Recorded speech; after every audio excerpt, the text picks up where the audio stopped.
আসসালামু আলাইকুম। আশা করি সবাই ভালো সুস্থ আছো। আলহামদুলিল্লাহ আমরা ভালো আছি। Welcome back to channel. আবারও শিখেছি নতুন একটা রান্নার রেসিপি নিয়ে। আশা করি রেসিপিটা তোমাদের ভালো লাগবে বন্ধুরা, তাহলে দেখতে থাকো আর সাথে থাকো।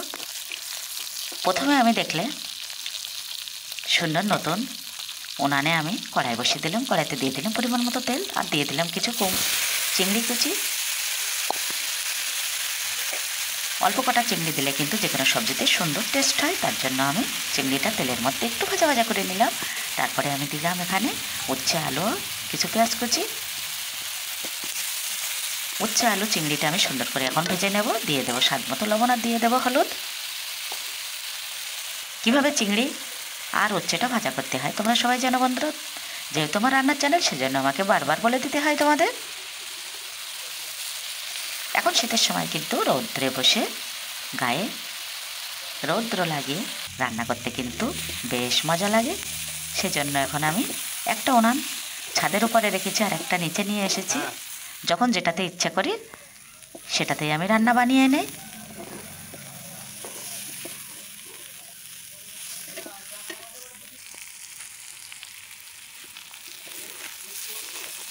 আমরা যারা হাউস ওয়াইফ, আমাদের প্রতিদিনের কাজ হলো সংসারের আশিপাশি কাজ ছেড়ে একেবারে সবজি কাটাকুটি করে সুন্দর করে রান্না বানানো।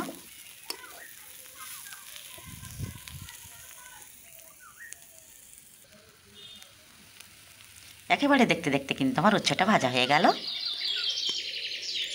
এখন উনুনের মধ্যে আমি আবার একটা কড়াই বসিয়ে দেবো বন্ধুরা। তেল ছাড়া সবজি আজকে আমি এই স্বাস্থ্যকর রেসিপিটি বানিয়ে তোমাদের দেখাচ্ছি, সেটাই তোমরা দেখতে থাকো। দেখো বন্ধুরা, আমি আরেকটা রান্না বানিয়ে নিয়েছি, সেটা তোমাদের দেখানো হয়নি। এখানে কিন্তু আমি চিকেন বানিয়ে নিয়েছি। চিকেনটা আমি আরেকটা পাত্রে ঢেলে নিয়ে এখন আমি ওই কড়াইয়ের মধ্যে দিয়ে দিলাম চাল কুমড়ো, যেটাকে পানি কুমড়ো বলা হয়, বড়ি দেওয়া যে কুমড়োটা হয়, ওই কুমড়োটা আমি প্রথমে দিয়ে দিলাম। তারপর দিয়ে দিলাম কিছু পেঁয়াজ কুচি, তারপর দিয়ে দিলাম রসুন বাটা, তারপরে দিয়ে দিলাম লাল লাল লঙ্কা বাটা। এখন আমি দিয়ে দেব স্বাদ মতো লবণ, পরিমাণ মতো হলুদ দিয়ে আমি ঢাকনা দিয়ে ঢেকে দেব। আর এখানে কিন্তু কিছু চিংড়ি অ্যাড করেছি, সেটা আর বলা হয়নি। আর চিংড়ির মাছের মাথাটাও আমি সুন্দর করে বেটে দিয়ে দিয়েছি, তার জন্য টেস্টটা যে অসাধারণ হবে।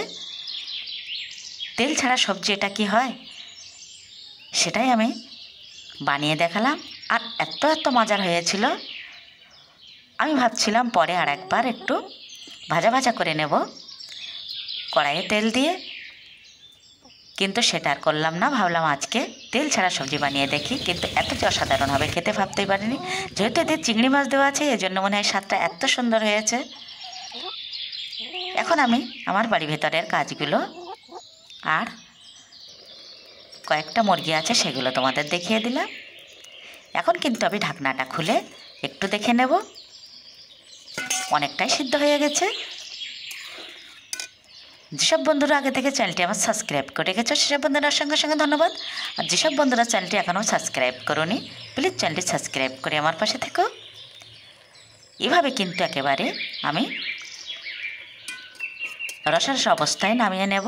আর এভাবে রান্নাটা আমি শেষ করব। যদি কিছু ভালো লেগে থাকে চ্যানেলটি সাবস্ক্রাইব করবে। আবারও দেখা হবে নতুন কোনো ভিডিওর সাথে। ততক্ষণে সবাই ভালো সুস্থ থেকো। একেবারে কথা বলতে বলতে কিন্তু আমার তেল ছাড়া এই পানি কুমড়োটা রান্না একেবারেই রেডি। এখন বন্ধুরা আমরা চটজলদি গরমা গরম ভাত খুলে খাওয়া শুরু করে দেব। যে রান্নাটা তোমাদের আগে দেখানো হয়নি সেটা এখন খেয়ে নেব। সেটা হলো চিকেন, উচ্ছে ভাজা আর একটু স্যালাড করে নিয়েছি। আবারও দেখাচ্ছি নতুন কোনো ভিডিওর সাথে। ততক্ষণে সবাই ভালো সুস্থ থেকো। আল্লাহ হাফেজ।